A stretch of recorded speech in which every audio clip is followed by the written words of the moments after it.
এর কিচেনে সবাইকে অনেক অনেক স্বাগত জানিয়ে আমি আজ একটি নতুন ভিডিও শুরু করছি।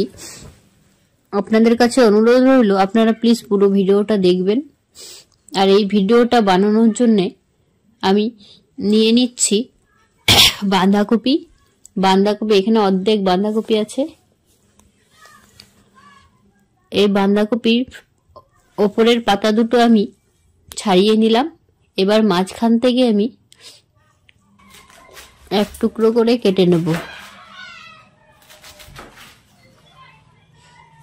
এবার এই বাঁধাকপি আমি কুচি কুচি করে সরু সরু করে কেটে নেব। এই বাঁধাকপি দিয়ে আমি আজকে পকোড়া বানাবো। আর এই পকোড়া কিন্তু হবে খুবই মুচমুচে, সুস্বাদু ও টেস্টি।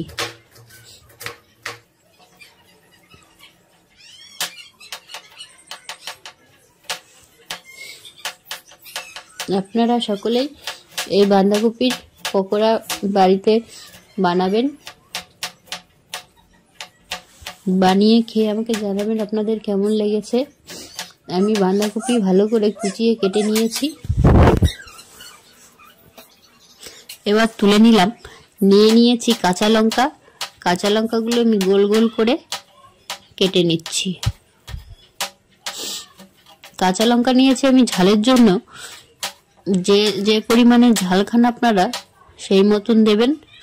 এখন একটা গামলা নিয়ে নিয়েছি। গামলার মধ্যে দিয়ে দিচ্ছি 1 কাপ বেসন আর 1 বাটি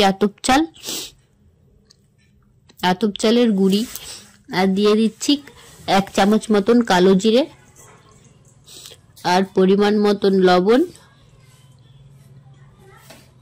পরিমাণ মতন হলুদ। এবার সবগুলো আমি ভালো করে মিশিয়ে নিচ্ছি। জল দিয়ে আমি ভালো করে এই বেসন ফাটিয়ে নেব।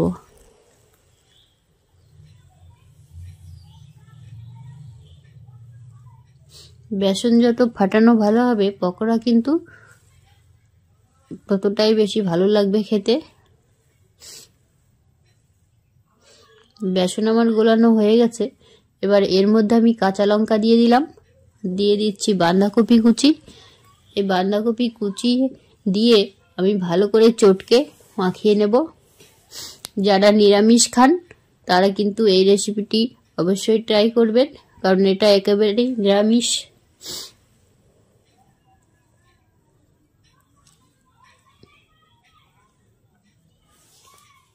ভালো করে চটকে মাখিয়ে নিতে হবে বেসনের সঙ্গে, যতক্ষণ না জল বেরিয়ে আসছে। এবার আমি ধনেপাতা কুচি করে নিচ্ছি।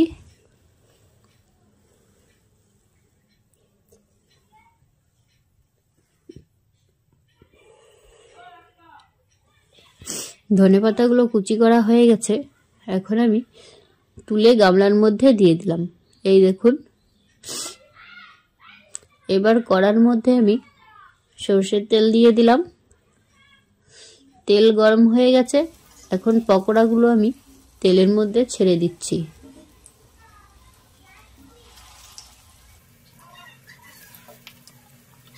এইভাবে দেখুন গোল গোল করে আমি পকোড়াগুলো ছেড়ে দেব।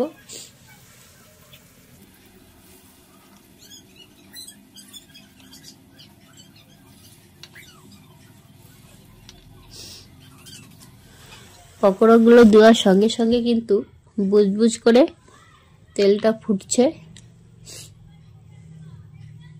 আর পকোড়াগুলো ছাড়ার সময় আপনারা সাবধানে ছাড়বেন, হাতে লেগে যেতে পারে।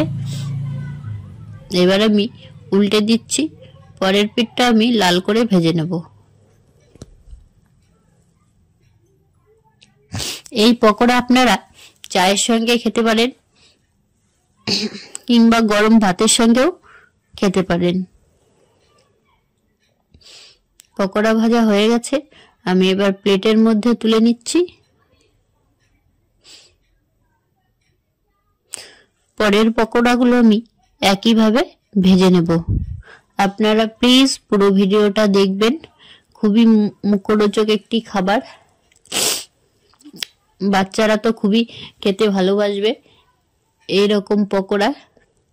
তাই বাইরে না খেয়ে বাড়িতেই এইভাবে পকোড়া বানিয়ে নিজেও খান, বাচ্চাদের খাওয়ান, বাড়ির আত্মীয় স্বজনদেরও খাওয়াতে পারেন।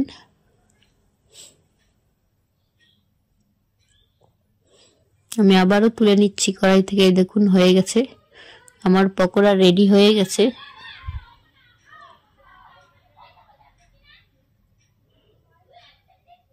ভিডিওটা দেখার জন্য অনেক অনেক ধন্যবাদ। এই দেখুন একদম মুচমুচে হয়েছে।